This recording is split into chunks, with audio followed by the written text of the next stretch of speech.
estas entrevistas que tenemos en este año de pandemia, de cuarentena, que bueno, que pasamos de aspo a dispo, pero seguimos sin poder encontrarnos para poder preguntarnos las cosas que quizás nos quedaron de las películas que podemos disfrutar en estas plataformas, que por suerte siguen estrenando directoras y directores. Vamos a tener un nuevo estreno en este fin de año de este 2020. Nos llega una película, Buenas noches Malvinas, y estamos con sus directores, en este caso con Ana Fraile y con Lucas Cavino, que les vamos a preguntar algunas cositas como para ir punteando acerca de este estreno. Mil gracias a los dos por estar ahí del otro lado de la cámara, en este caso de las cámaras. Y bueno, cuéntenme un poquito cómo viene, bueno, cómo fue el germen, la génesis de este documental que comparten. Bueno, habíamos terminado de realizar hace poquito una película que hizo Ana, su primer película documental sobre su tío abuelo, César Milstein, un documental muy personal de Ana, en el que nos encontramos por primera vez trabajando y de alguna forma pensando, inclusive, por primera vez quiero decir, fuera de lo que es guión, porque habíamos escrito cosas juntos, habíamos corregido cosas, pero en este caso estábamos trabajando una película y era la primera película y con toda la carga que eso tiene y a la vez con todo el entusiasmo que eso genera. Y luego del estreno empezamos a pensar y a planificar nuestro trabajo en conjunto, porque queríamos seguir trabajando juntos. De hecho, ya empezamos a pensar lo que es Pulpo Films, que es nuestra productora. Y conocimos a Dalmiro Bustos buscando ganar una licitación de la señal Encuentro para un aniversario, creo que el 30 aniversario de la guerra. Conocimos a Dalmiro Bustos, que era algo que nos proponía la misma licitación, ¿no? Encontrar personajes relacionados, digamos, a la experiencia de la guerra. Y luego de una entrevista que tuvimos con él, quedamos como muy cautivados por su figura, por quién era Dalmiro, por su manera de pensar lo que había sido la guerra en sí, el conflicto, por su grado de protagonismo que había tenido, ¿no? Él había sido es padre de un soldado conscripto enviado a las islas, y por toda la experiencia que él había hecho en la ciudad de La Plata junto a su esposa, Elena, y un grupo de madres y de padres muy, muy grande que había logrado reunir, primero de manera pequeña en la sociedad italiana, después cada vez más grande, hasta en el club estudiante llegaron a ser más de 1000 personas, que trabajaban en línea con a lo que Dalmiro se dedica, que es hacer psicodrama, ¿no? Dalmiro es psiquiatra y psicodramatista, formado con el creador de psicodrama, ¿no? Con Moreno Levi. Y en ese punto nosotros quedamos como muy, muy metidos, muy cautivados por esa experiencia que Dalmiro nos contaba y salimos del encuentro con Dalmiro y dijimos, aquí hay algo muy interesante y queremos seguir profundizándolo más allá de esta licitación. Y nos propusimos, bueno, seguir encontrándonos, le propusimos a Dalmiro y obviamente nos planteamos hasta como desafío, por aquí va a haber una película. Y empezamos a trabajar con un texto que tenía Dalmiro, que era un libro que él había escrito durante la guerra, que se llamaba El otro frente de guerra, que de alguna manera contaba toda la experiencia que había atravesado en esos meses, junto a su mujer, su familia y todo el grupo de padres y madres. Y algo muy interesante que tenía aparte también era lo que relataba él, y está hasta en transcripciones, que era un programa de radio, que era un intento de comunicación que habían logrado llevar adelante a través de una antena de Radio Provincia en La Plata y a través de una triangulación con una antena ahí creo que por Santa Cruz, de transmitir un programa de radio todos los días a las 8 de la noche que se llamaba Buenas noches Malvinas, que era un intento de comunicación de los padres aquí en la Ciudad de La Plata con los hijos allí en las islas. Ese es el germen, digamos, de todo el asunto. Mirá, genial. La verdad que ahora metiendo y sabiendo un poquito más acerca de este tipo de cosas, uno ve otro costado también de la película, del documental, porque la verdad que así este vistazo que nos tiraste para saber, creo que la gente lo va a saber aprovechar al momento de ver el documental. Ustedes ya trabajaron, como dijiste, guionando, pero también trabajaron en dirección. ¿Dónde está mi hermano? ¿Cómo fue esta dupla nuevamente para esta Buenas noches Malvinas? ¿Cómo se separaron o se juntaron los roles para este documental? Bueno, ahora voy yo. Así como estamos haciendo, nos, nos repartimos tareas y habiéndolas pensado juntos previamente. Entonces, originalmente yo estudié guión y Lucas estudió dirección y se especializó en montaje. Entonces, un poco los fuertes de cada uno son esos. Pero nos une la estructura dramática, así que me parece que armando la historia es donde nos sentimos más fuertes y cada uno va moviendo según diversas razones los diferentes momentos liderando los diferentes momentos de una película. Son muchos años, primero que nada, entonces no siempre uno está en la misma situación. Somos amigos, entonces nos conocemos y nos vamos apoyando uno en el otro para poder llevar adelante el trabajo. Me parece que la base es que pensamos la historia juntos. Entonces eso que decía Lucas, de que bueno, vimos historia, sí, la vimos, la empezamos a pensar, y la pensamos, y la pensamos, y la pensamos, y después da lo mismo quién va avanzando, porque en realidad está la historia. Uh-huh. Eso es algo importante para tener en cuenta, porque si no tuviéramos esa base sería un poco complicado. No es fragmentado, es como una dialéctica permanente de lo que va pasando. Y después cada uno tiene sus fuertes. De repente yo me siento y avanzo con algunas cosas de la nada, pero tampoco las sigo con constancia, y siempre está Lucas y como que es más organizado, y o al menos yo me ordeno con un montón de cosas, de formas que tiene Lucas, y cada uno le da la energía al otro para avanzar. Como esta película arrancó en el 2011, es mucho tiempo que uno tiene que mantener el interés para contar la historia. Entonces, y en el medio tuvimos hijos y todo. Como cada uno tiene su familia y, bueno, sus parejas y los hijos, y el mundo cambia, y mientras tanto vamos creciendo, y ese crecimiento es creativo también. Entonces, es así como nos vamos separando hasta ahora. Y la vida, digamos, es la vida misma. Y en este caso, la película transcurre en 3 espacios que podemos ver bien divididos. Una es en la isla, otro es en estos testimonios en los cuales podemos conocer un poco más, y después la parte de la interpretación teatral. ¿Fue desde un principio esa la idea de tener estos 3 pilares para contar? Más o menos, pero de alguna manera sí teníamos claro que íbamos a transitar el psicodrama como técnica de expresión, ¿no? De momento o de mecanismo por el cual el participante puede acceder como a toda una memoria emotiva y a poder hablar de ciertas angustias o cosas que no pudo decir o no pudo poner en palabras durante años. Lo que quedó en la película no es psicodrama estrictamente, es teatro espontáneo, que es una técnica mixta o en todo caso derivada del psicodrama. Y eso también lo fuimos trabajando y lo fuimos depurando y fuimos encontrando la manera, ¿no? A lo largo de los años. El registro de los testimonios a Elena y a Dalmiro fue lo primero que hicimos, o sea que eso fue algo que teníamos ya como material, que lo planteamos casi como de investigación o para tener un panorama bien amplio de lo que había sido toda esa experiencia, y fueron largas entrevistas en la casa de Dalmiro y de Elena.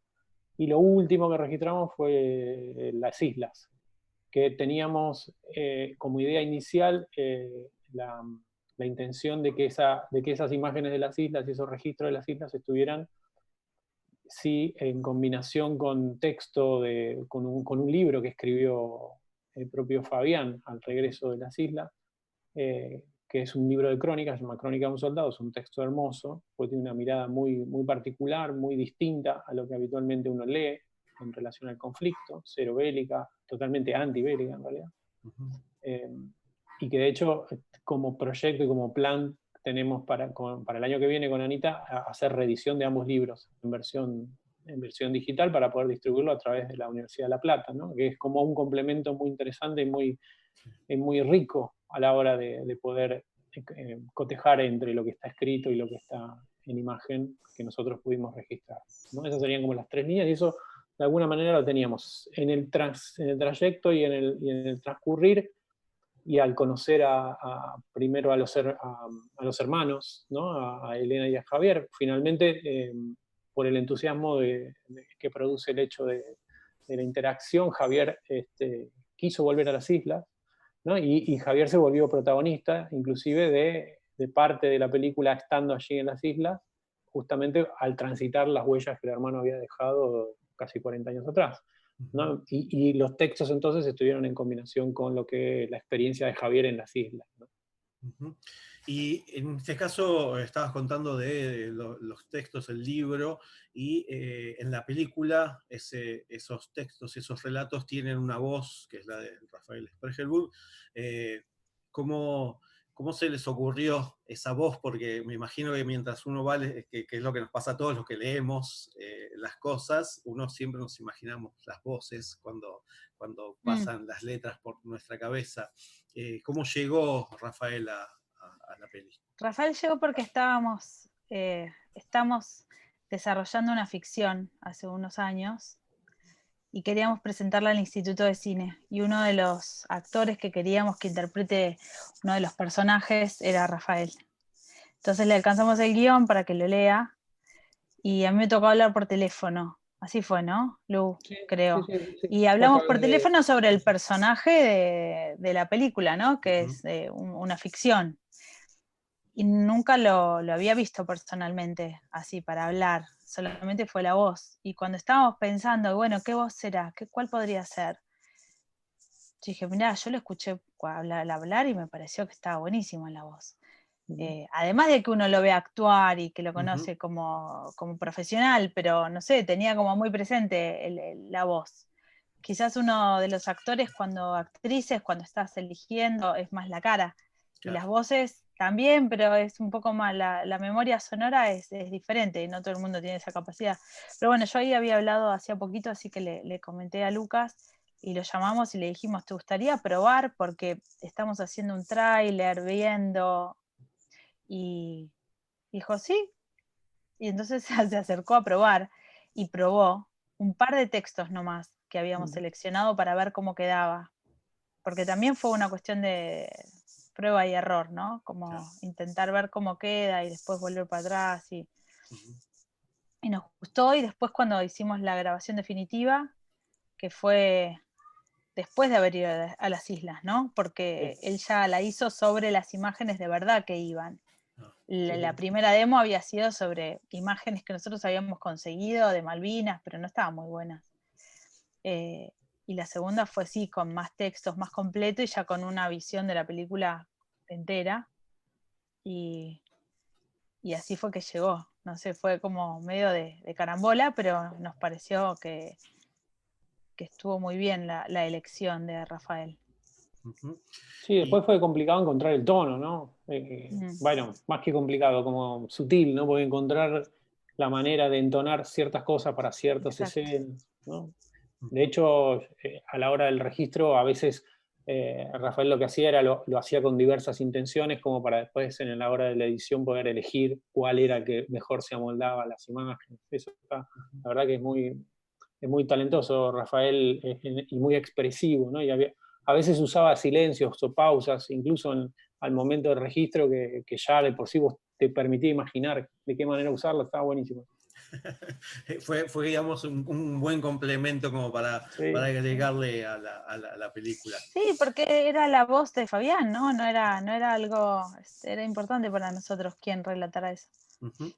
Y esta película nos retrotrae a 38 años atrás, algunos, y podemos ver o podemos sentir cuando vemos la peli que todavía hay heridas que no sanaron, ¿no? Más allá de que haya pasado casi 4 décadas, tanto familiares como amigos, como mismos protagonistas y sobrevivientes siguen estas heridas a flor de piel, por más que sigamos viendo y que sigamos compartiendo estos testimonios, ¿no?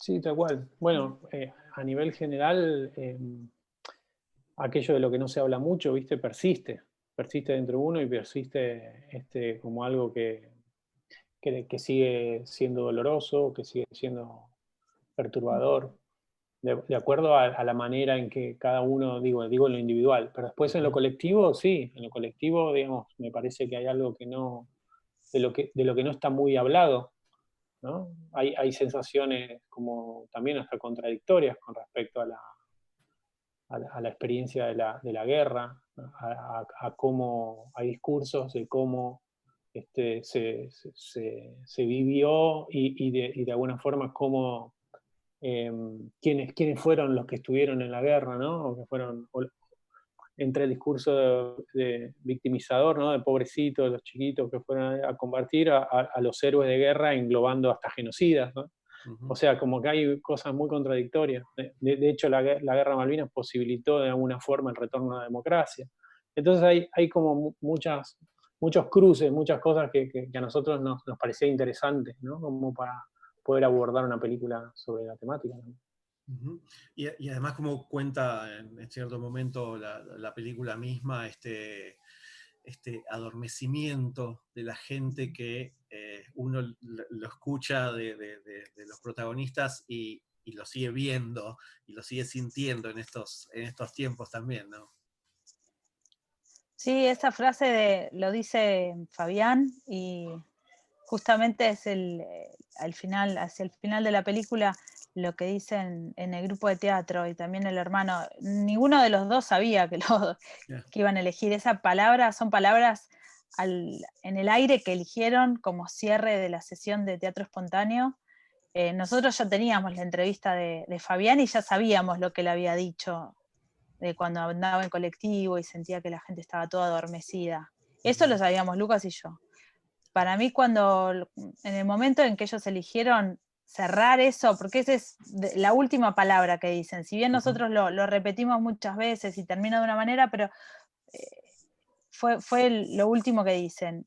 Fue muy significativo porque un poco corroborábamos lo que nos había dicho Dalmiro muy en el inicio de todo el proyecto, que es que si uno junta a un montón de gente que no tenga nada que ver con Malvinas necesariamente, de hecho en el grupo de teatro había una chica española, digamos, gente de varias edades que capaz que nació incluso después de la guerra, va a aparecer la herida, y va a aparecer de una manera compleja porque no está procesada. Entonces va a aparecer de unas maneras extrañas, y que lo que hay que hacer es seguir trabajándolas. Creo que lo de dormidos y adormecidos un poco nos golpea la puerta para ver eso, digamos, ¿no? Y esta película quizás brinda como decíamos el otro día, que es un prisma todo esto, entonces es como una cara más para encarar la temática, para saber que cuando pasa un trauma como una guerra, no solamente quienes sufren son los soldados que van y los familiares directos, sino es que todo un entorno. Es un tema que también tratamos bastante y hablamos un montón en relación a la película de Luciano Arruga. Cuando una persona desaparece, dice una de las protagonistas, desaparece para todos. Entonces, cuando un pibe de 18 años que está haciendo la colimba se va a Malvinas y sufre como sufrió Fabián, no sufre solamente él. Sufren todas las personas que lo rodean y los sobrinos que va a tener y los nietos que va a tener, los amigos que va a tener. Nosotros lo conocimos y también a uno le causa un dolor sentir ese dolor que está sintiendo todos los días. Saber que estábamos filmando y que le incomodaba que lo apuntáramos con la cámara. Estaba haciendo un esfuerzo enorme para ayudarnos a que registremos su testimonio, pero no le gustaba ni medio que le estemos apuntando con un aparato. No tiene aparatos, bueno, un poco se ve su casa.